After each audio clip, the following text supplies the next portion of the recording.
Bismillahirrahmanirrahim. Berarti yang kita lakukan, lalu Allah juga lakukan, bahkan Allah lebih dulu melakukan adalah sholawat. Maka boleh disebut zikir azali, zikir qadim. Allah qadim nggak? Qadim. Salah satunya adalah sholawat ala Nabi. Nah itu, sallallahu ala Muhammad. Jadi ketika ruh kita berputar di alam gaib itu, yang dia baca sallallahu ala Muhammad, sallallahu alaihi wasallam. Kenapa? Dia berterima kasih karena Nabi diciptalah dia kemudian ada. Gitu. Makanya Nabi mengatakan man nasya salata alayya khati'a tariqal jannah. Ini berkali-kali saya ulang supaya tidak lupa.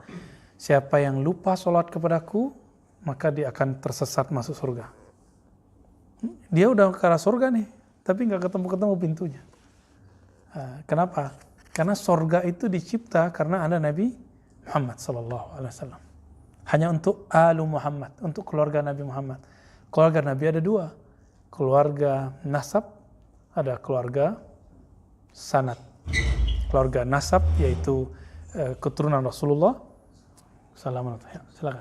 Kemudian ada keluarga ilmu. Nah, ini yang mahal sebenarnya ilmu.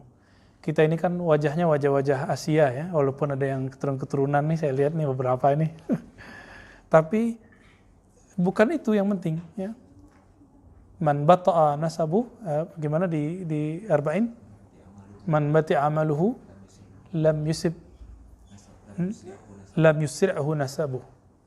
Orang yang punya nasab tapi amalnya enggak connect dengan Rasulullah, enggak manfaat.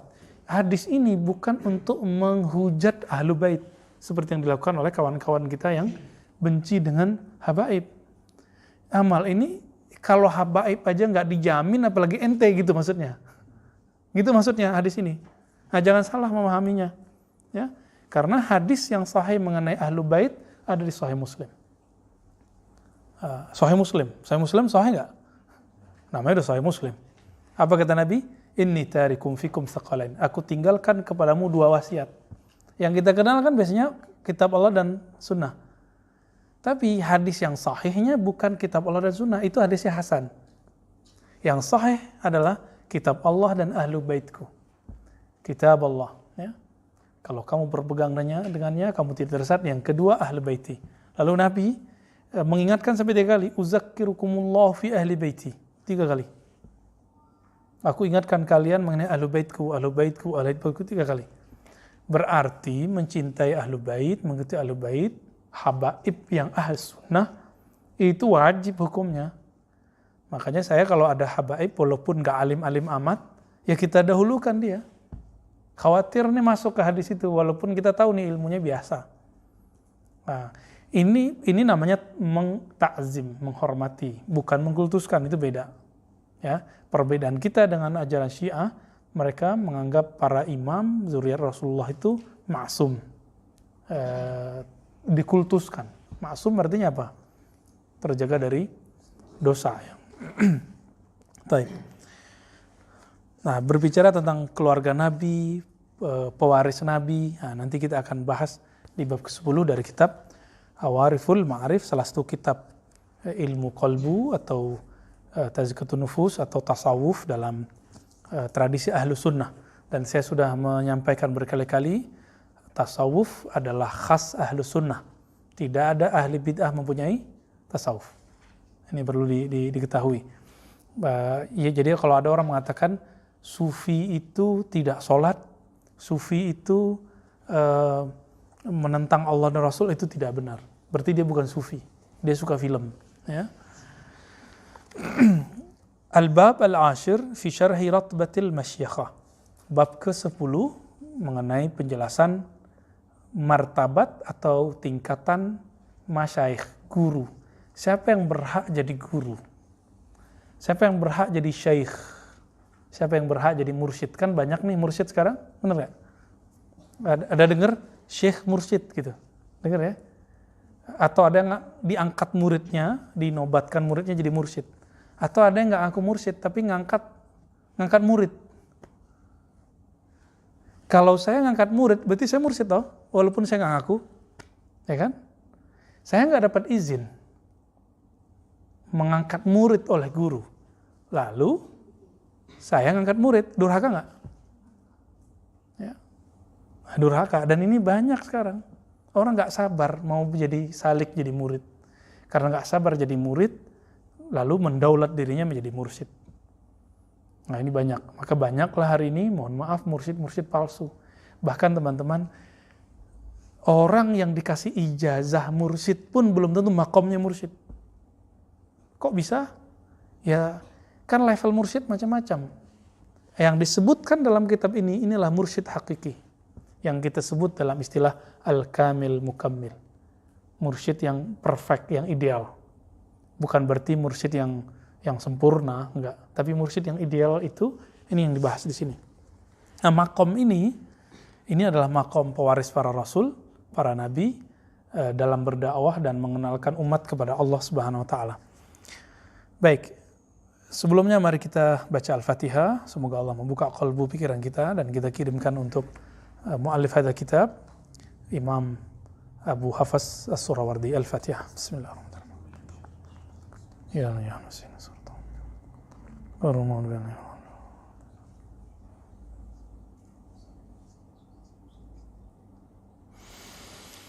Amin. Qala al-Imam Abu Hafs As-Surawardi bisanadina al-muttasil ilaihi, dengan sanad kita yang bersambung kepadanya, beliau berkata, warada fil khabar an Rasulillah sallallahu alaihi wasallam. Terdapat sebuah riwayat dari Rasulullah sallallahu alaihi wasallam. Ini agak nggak biasa, beliau biasanya menyebutkan satu hadis lengkap dengan sanadnya sampai ke Nabi. Tapi di bab ini pembukaannya tidak. Sepertinya beliau lagi ada maksud. Ya, maksudnya saya lagi nggak menggunakan riwayat sanad, tapi lagi ngambil maknanya langsung. Karena kalau pakai sanad nanti membuat buyar isinya. Apa hadisnya? Walladzi nafsu Muhammadin biyadih, demi zat Nabi Muhammad yang dalam kekuasaannya, genggamannya, la in syi'tum la uqsimanna lakum, ya. Jika kamu mau, aku akan bersumpah terhadap kalian. Nabi lagi mau sumpah nih. Apa sumpah Nabi? Inna ahabba ibadillahi ta'ala, sesungguhnya hamba Allah yang paling Allah cintai. Kalau paling dicintai, wali itu bukan. Wali itu bukan. Wali. Alladzina yuhabbibuna Allah ila ibadih. Yaitu hamba-hamba Allah yang mengajak hamba Allah yang lain untuk mengenal dan mencintai Allah. Itu hamba Allah yang paling dicintai. Gitu. Kita balik ya. Kebalik lafaz hadisnya. Alladzina yuhabbibuna Allah ila ibadihi wa yuhabbibuna ibadallah ila Allah. Yang meminta Allah agar mencintai hambanya, agar memaafkan hambanya, agar mengampuni murid-muridnya, umat semua. Nah ini hari ini udah doain orang lain belum? Itu maksudnya. Udah doain belum? Berarti antum belum dapat tuh jatuh cintanya Allah. Ya. Hari ini sudah kirim Fatihah belum untuk umat? Untuk sahabat. Gitu. Jadi kalau mau tahu cari waliullah tuh paling cemas dengan nasib umat. Dia nggak hanya cemas dengan nasibnya sendiri, dia mencemaskan nasib umat, terutama murid-muridnya, sahabat-sahabatnya, teman-temannya, keluarganya, orang di kampungnya, di negaranya, apalagi yang seiman dengannya. Umum manusia aja dia khawatirkan, apalagi umat yang beriman. Ya. Nah ini baru satu. Yang kedua, yuhabbibuna ibadallah ilallah, yang mengenalkan Allah dan mengajarkan bagaimana mencintai Allah kepada makhluk-makhluk, kepada hamba-hambanya. Itu yang lafaz pertama tadi. Dan yang ketiga, wayamshuna alal ardi bin nasiha, mereka jalan di muka bumi dengan nasihat. Apa arti nasihat dalam bahasa Arab? Tulus. Tulus itu beragam. Kepada Allah dengan tauhid yang benar, kemudian kepada kitab Allah, mengikuti kitab Allah, terhadap Nabi dengan taat kepada Nabi, kepada para pemimpin dengan cara mentaati mereka dalam hal yang tidak maksiat, dan umat Islam dengan cara membimbing mereka. Nah, itu an-nasihah. Jadi nasihat itu hanya boleh disebut nasihat jika ada tulus. Jadi antum kalau belum tulus ngajar orang, belum menasihati namanya. Ini saya nih mau mengkritik suatu kelompok, tapi ingin menjatuhkan dia, berarti saya belum tulus. Gitu. Saya misalnya nih ingin ngeritik Salafi, niatnya mau jatuhin Salafi, maka saya belum memberi nasihat kepadanya, karena belum tulus. Kata Imam Sya'rani, jika engkau belum berniat agar rahmat Allah sampai kepada lawanmu, maka berhentilah berdebat. Jangan gak usah dakwah deh gitu. Berarti dia belum kenal Allah. Dia belum cinta Allah. Nah, gimana dia mau melakukan itu? Baik. Apa kata beliau? Ini hadis setelah kita teliti, tahrij, riwayat Imam Ibnu Abi Dunya. Pernah dengar? Ya, kalau ahli hadis ini anak Darussunnah pada ngerti nih. Ya. Ibnu Abid Dunya. Imam Dunya ini punya kitab, kalau Imam Bukhari Muslim punya kitab Jami'. Jami' ini kumpulan-kumpulan besar, banyak tema di dalamnya. Kalau Ibnu Abid Dunya mempunyai kitab-kitab ajza, tematik, satu tema. Aulia, zuhud, al-maut, ziaratul kubur misalnya. Nah, itu Imam Ibnu Abid Dunya. Dan perlu diketahui, Imam Al-Ghazali rahmatullah alaih menulis Ihya Ulumuddin. Kalau ada hadis yang tidak bisa kita temui di hadis yang lain, kebanyakan ada di Ajza Ibnu Abi Dunya. Dan itu sudah dicek.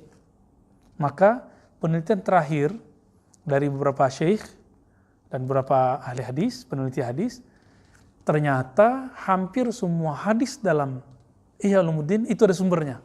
Kecuali cuma 20-an sampai 50-an. Semuanya ada sumbernya. Masalah kualitasnya nanti. Jadi beliau baca kitab hadis, bayangkan. Orang kan ngejek Imam Ghazali nih, bahkan mengatakan ada kemarin penceramah dari Indonesia di YouTube mengatakan bakar aja tuh kitabnya gitu ya, boleh dibakar gitu. Sebenarnya dia menukil kalam orang, kemudian dia kalamkan sendiri, dan itu tidak boleh ya. Nauzubillah min dzalik.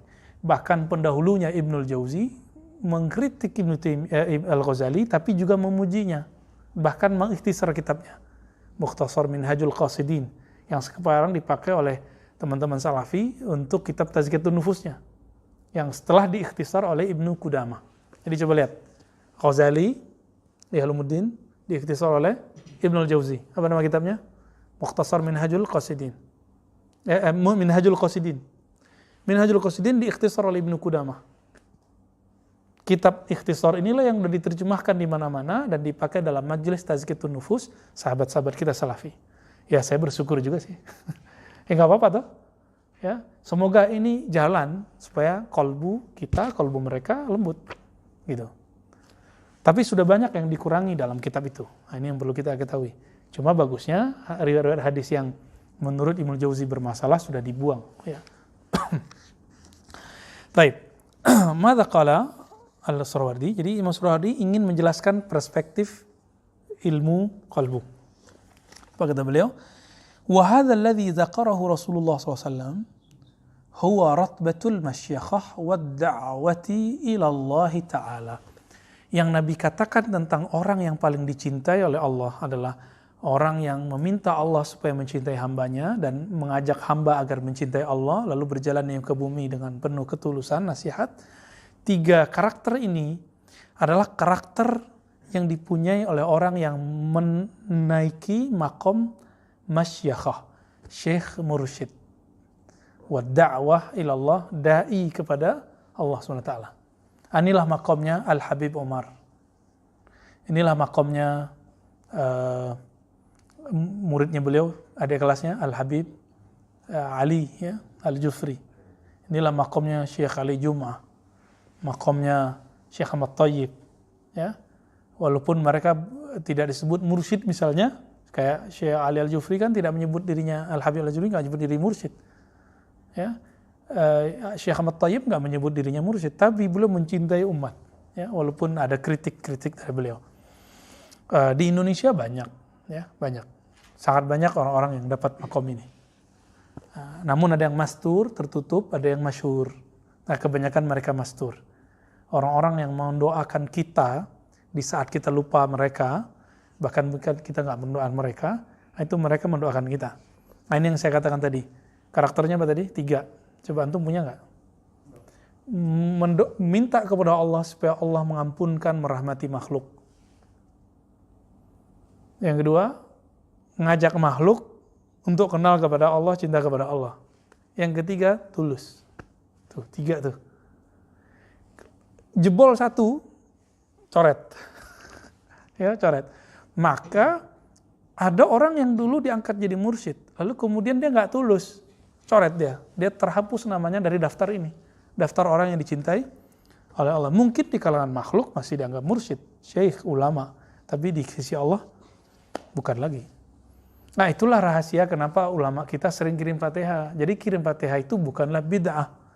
Kirim Fatihah itu bagian dari mencintai makhluk atau meminta Allah agar memaafkan makhluk. Lianna syekh yuhabbibullah ila ibadihi haqiqatan. Kenapa? Karena syekh itu yuhabbibullah ila ibadihi haqiqatan. Meminta kepada Allah agar mengampuni, menyayangi makhluknya, itu hakiki, nggak main-main, nggak buat-buat. Ya, diam di rumahnya, di khalwatnya, di kamarnya, dalam sunyinya, itu dia mendoakan makhluk, mendoakan murid-muridnya, sahabat-sahabatnya, bahkan umat manusia semua. Apalagi COVID begini nih, mereka paling kencang doanya.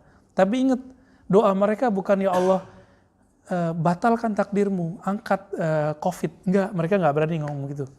Mereka hanya berani mengatakan, ya Allah jaga umat, selamatkan umat. Coba lihat doa Nabi Khidir yang dinukil oleh para imam sampai ke Imam Syafi'i. Dinukil oleh Imam Suyuti. Apa itu? Allah marham umat Muhammad. Ya Allah rahmati umat Muhammad. Apalagi? Allahumma aslih umat Muhammad. Ya Allah perbaiki kerusakan umat Muhammad. Apalagi? Allah majbur umat Muhammad. Ya Allah bantu umat Muhammad atau unsur umat Muhammad. Mau dia apapun alirannya, mau dia salafi, mau dia asy'ari, mau dia pejabat, mau dia bukan pejabat, ya politisi, nggak politisi, mau dia kiai, murid, yang penting dia umat Muhammad. Nah gitu. Berarti orang ini nyimpen kebencian nggak di kolbunya. Nah, maka dikatakan oleh para imam kita, siapa yang baca doa ini pagi sore, maka dia diangkat jadi wali abdal. Itu wali tinggi loh. Itu wali paling tinggi untuk di bawah kutub. Di bawah kutub paling tinggi itu abdal. Kenapa? Di hatinya nggak ada kebencian. Nah teman-teman, di hati kita ada kebencian nggak ke orang? Benci ke lawan aliran, benci ke orang-orang yang beda di organisasi, di tempat bekerja, tetangga. Itu bukan wali. Nyimpan benci nggak wali. Wali itu kalau benci, kalau disuruh benci oleh Allah. Kalau Allah nggak suruh benci, dia nggak mau benci.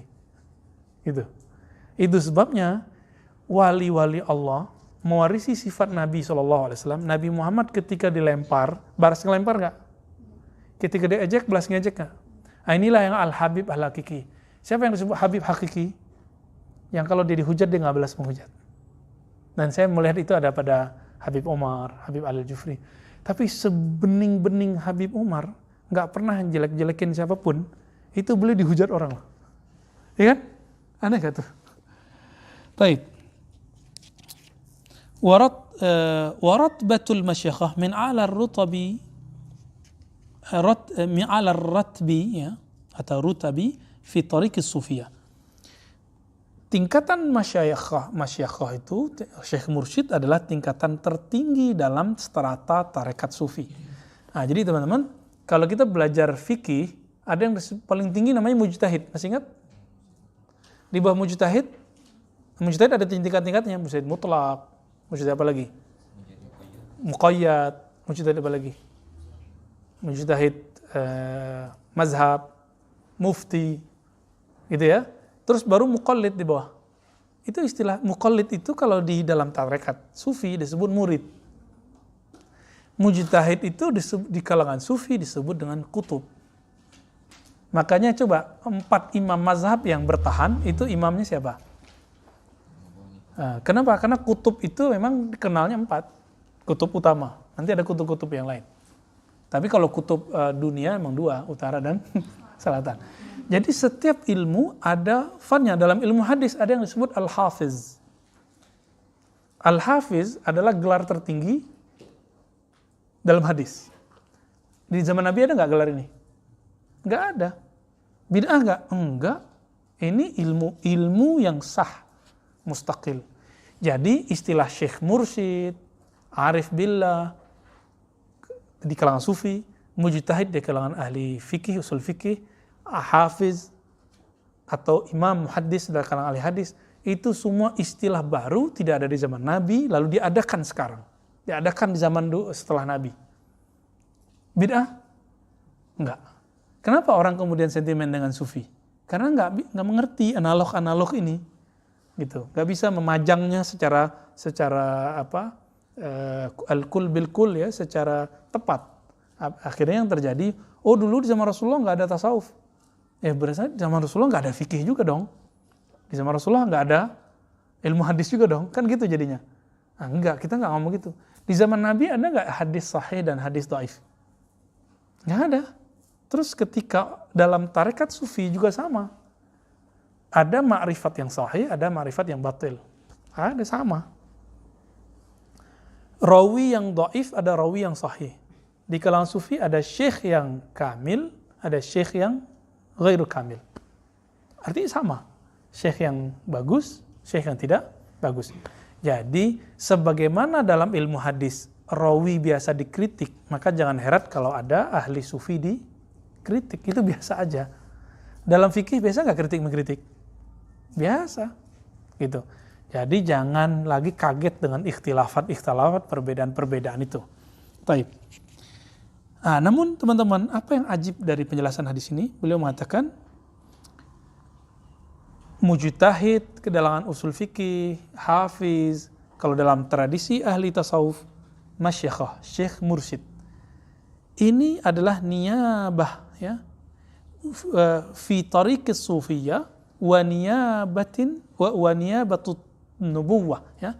Dan niyabah mewakilkan kenabian fi du'a ilallah ya. Ratbatil masyakhah itu adalah tingkatan tertinggi dalam sufi dan mereka adalah pewaris atau wakil Rasulullah di zaman ini. Jika di kalangan penghafal, jadi ahli hadis, imam ahli hadis sebagai naibnya, wakilnya Nabi, di kalangan ahli hukum mujtahid, di kalangan ahli tasawuf, syekh mursyid. Gitu ya. Kenapa harus begitu? Karena ahli fikih tidak menyentuh persoalan qalbu, benar nggak? Ada nggak pembahasan di rukun 13 yang kita pelajari di mazhab Syafi'i, bab khusyuk? Bab bagaimana cara menikmati bacaan, ada nggak? Nggak ada. Ya. Adakah dalam ilmu akidah, ilmu kalam, cara mentalkinkan zikir? Nggak ada. Adakah di kalangan ahli hadis cara mendamaikan 2 hadis yang bentrok? Satu hadis mengatakan boleh, satu hadis yang tidak boleh. Nggak ada. Itu adanya di fikih. Lalu praktek secara kamilnya itu ada di kalangan sufi. Taib. فَأَمَّا وَجْهُ كَوْنِ الشَّيْخِ يُحَبِّبُ اللَّهَ إِلَى عِبَادِهِ فَلَنَ الشَّيْخِ يَسْلُكُ بِالْمُرِدْ طَرِيقَ الْإِقْتِدَاءِ بِرَسُولِ اللَّهِ. Kenapa para syekh mursyid yang hakiki itu boleh disebut wakilnya Rasulullah? Karena dia membimbing murid, yasluku bil murid, membimbing murid untuk apa? Tariqal iqtida bi Rasulillah. Cara mengikuti Nabi mulai dari adab yang kecil sampai kepada adab rohani. Gitu. Nabi itu zikir bergetar. Teman-teman ini berzikir nggak bergetar, berarti belum dapat tekniknya. Teknik ini yang punya nggak ahli fikih, nggak ada ahli fikih punya. Siapa yang punya? Ahli sufi. Berarti sufi itu ahli bid'ah nggak? Gitu. Ya enggak. Justru mereka menyimpan beberapa sunnah yang tidak dipegang oleh ahli yang lain. Gitu. Sebagaimana tidak semua sufi mengerti hadis, begitu juga tidak semua ahli hadis mengerti sufi. Sebagaimana tidak semua ahli fikih mengerti tasawuf, begitu juga tidak semua sufi mengerti ilmu fikih. Udah begitu aja. Namun kalau ada yang mengerti semua, wah ini namanya mujtahid mutlak udah. Dan itu saya belum ketemu di zaman ini. Ya. Ada udah sampai ke derajat hampir-hampir mujtahid nih kata Syekh Wahbah Zuhaili. Siapa namanya? Yusuf Al-Qaradawi. Tapi beliau dalam bab politik cacat. Karena beliau hancur tuh Libya. Karena fatwa beliau Imam Syekh Al-Buti dibunuh. Gitu ulama kita kemudian mengaitkannya. Karena beliau mengatakan bunuh Qaddafi. Ya. Boleh memerangi ulama-ulama pemerintah. Itu. Siapa ulama pemerintah di Suriah? Yang dikatakan pemerintah itu adalah Al-Buti, ulama pemerintah. Akhirnya orang bunuh Al-Buti. Padahal Syekh Al-Buti tidak menerima satu apa di sana? Lira apa? Lira ya. Satu lira pun kata anak beliau. Kita ketemu dengan anak beliau dan saya berguru mazhab Syafi'i ke beliau. Mengatakan 1 rupiah kalau bahasa kita nggak pernah beliau terima dari Bashar Assad. Beliau cuma ngajar dapat gaji, udah itu aja yang makannya. Ulama sultan dari mana coba? Oke. Wa man sahha iqtida'uhu wattiba'uhu ahabbahu Allah taala. Siapa yang sahih iktidaknya, mengikutinya kepada Rasulullah, cara mengikutinya kepada Rasulullah, ahabbahullah, maka Allah pasti mencintainya. Itulah makna dari surah Ali Imran ayat 31, qul in kuntum tuhibbunallaha fattabi'uni.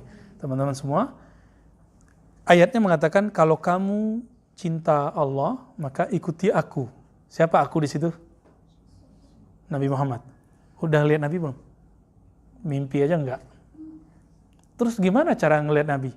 Oh langsung aja buka Sahih Bukhari. Lah enggak bisa gitu. Imam Bukhari supaya faham, beliau belajar ke imam-imam ahli fikih. Imam Ahmad beberapa tahun diam, kalau ketemu hadis nggak diamalin, bingung karena hadis A bertentangan dengan hadis B. Sampai datang Imam Syafi'i ila Baghdad, lalu beliau belajar beberapa bulan dengan Imam Syafi'i. Tapi Imam Ahmad cuma beberapa bulan, jangan langsung jadi mujtahid mutlak.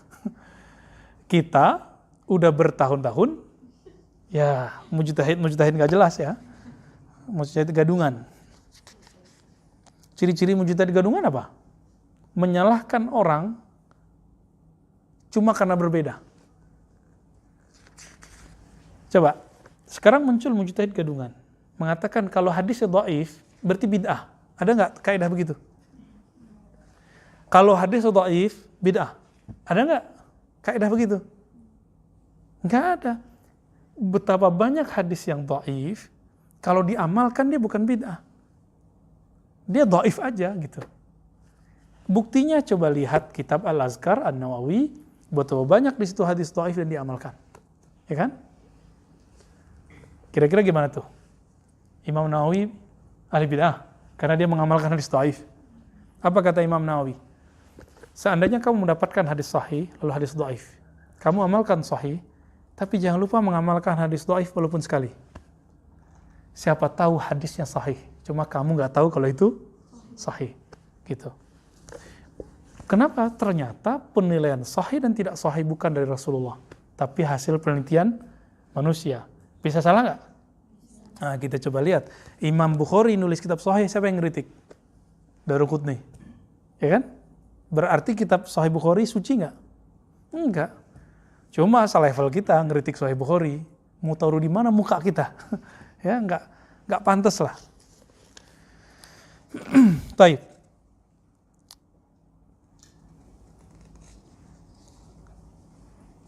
Apa kata beliau? Wa wajhu kaunihi yuhabbibu ibadallah ta'ala ilaih. Nah, kriteria atau ciri-ciri kenapa seorang mursyid itu dicintai oleh Allah, seorang kiai, seorang habib, seorang ustadz dicintai oleh Allah, ini coba dilihat.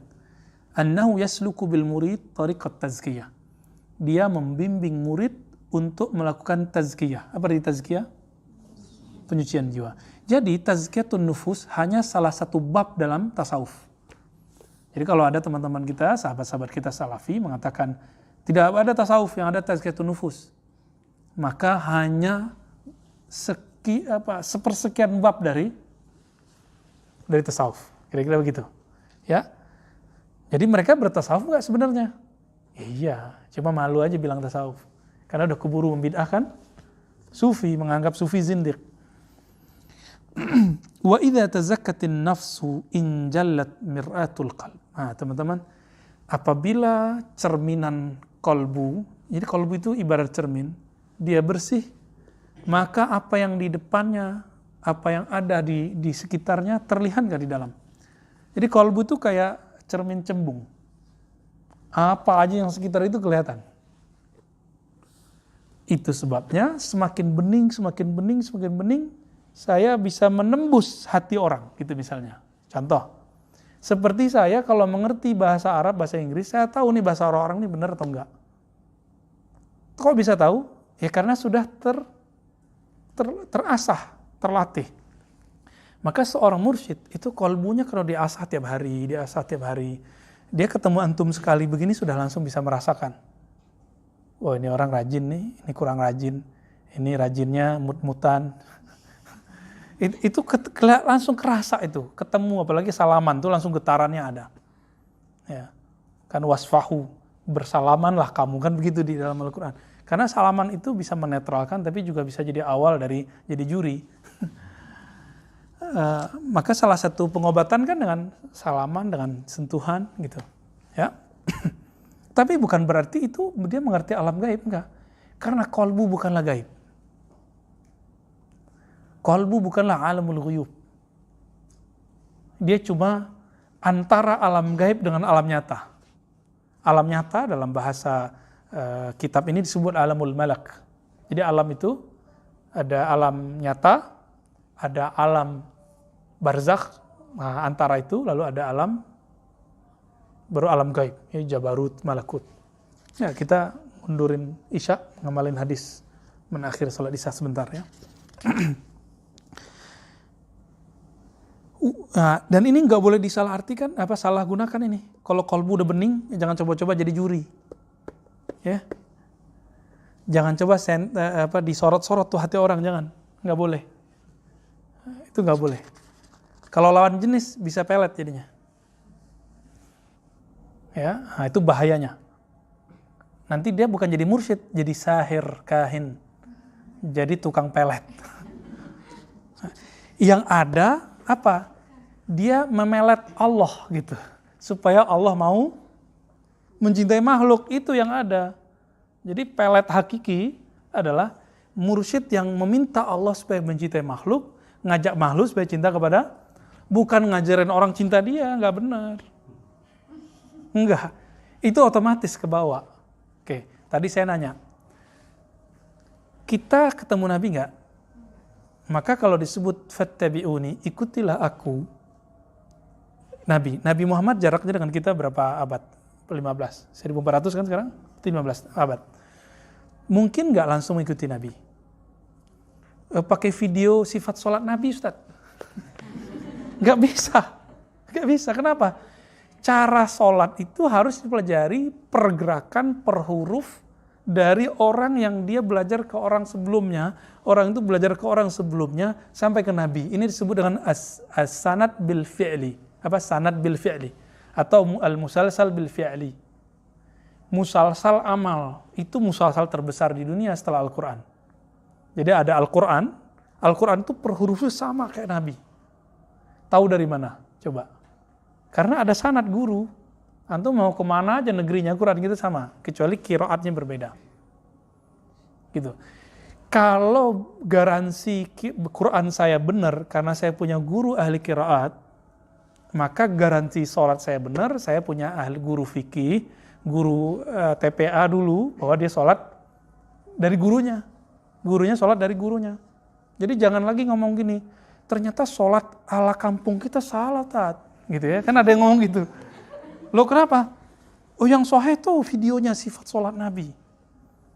Loh sifat sholat Nabi itu adalah kompilasi Syekh Albani, versi Albani.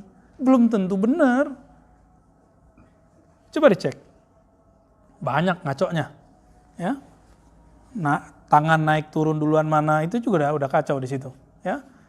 Tapi itu usaha Syekh Albani, ya sudah. Kenapa? Karena dia nggak melihat orang, dia melihat teks. Akhirnya dia mengatakan penyebut Sayyidina itu bid'ah. Debatlah beliau ini dengan Syekh Al-Ghumari. Debat panas itu. Begitulah sampai akhir nantinya. Karena kita tidak bisa melihat Nabi, maka lihatlah orang yang mewarisi ilmu Nabi. Jadi sebenarnya guru-guru antum dulu di kampung itu pewaris Nabi, tapi dalam ilmu yang sedikit itu. Cukup nggak? Cukup. Makanya mau sehebat apapun yang ngajinya sekarang, tetap aja cara sholatnya kayak guru TPA-nya dulu. Ya, bener nggak? Mau dijadiin aliran apa, nanti alam bawah sadarnya begitu. Jadi teman saya itu ada sholat tangannya begini terus, gitu ya. Tapi ketika kita ajak ngobrol, asik ngobrol, terus jam sholat datang. Dia lupa kalau dia udah beraliran baru. Tangannya turun lagi. Terus kenapa? Ya kenapa? Karena dia udah dari alam bawah sadarnya sholat seperti itu. Dan itu nggak salah kok. Kalau mau tangannya begini boleh nggak? Ya boleh-boleh juga. Cuma guru kami Syekh Taufik setelah mempelajari fikih Syafi'i itu melarang. Apa kata beliau? La taf'al misla haula. Jangan lakukan seperti itu. Karena Imam Muslim dalam Sahih Muslim menyebutkan antara dada dan perut. Ini contohnya. Kalau nggak punya guru susah. Kalau belajar pakai video mungkin sebulan baru ngerti. Tapi kalau pakai guru ketemu 20 menit selesai. Ya kan? Nah, ini hebatnya. Berguru itu bisa memendekkan waktu yang panjang, mengefektifkan waktu. Taib.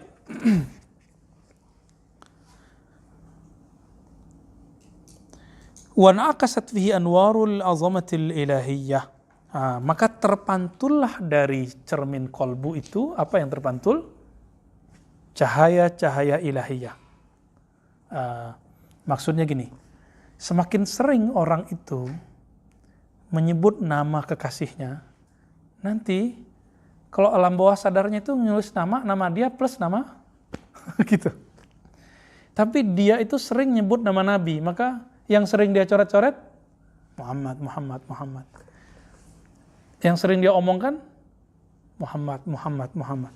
Kalau dia itu cinta kepada Allah, ciri-ciri orang cinta, kata-kata lirih yang keluar dari alam bawah sadarnya adalah Allah.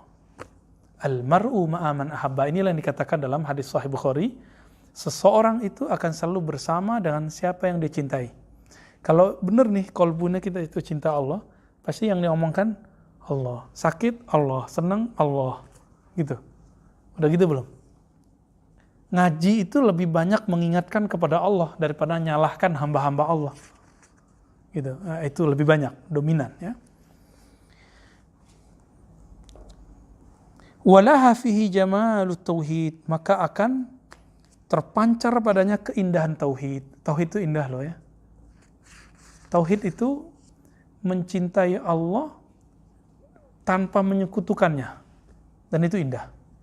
Ini teman-teman, kalau pernah mengalami dulu di masa muda-muda kali ya, atau sekarang, jatuh cinta kepada dua orang sekaligus itu ribet.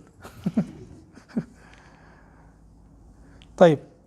Wan jazabat ahdaqul basirati ila mutala'ati anwari jalalil qidami wa ru'yatil kalamil azali. Maka ketariklah itu ya, hadak itu mata ya. Mata ini disebut hadak. Kalau dalam hati, ini bahasa analog. Maka pandangan mata basirah akan menembus, akan ketarik ila mutala'ati anwari jalalil qidam.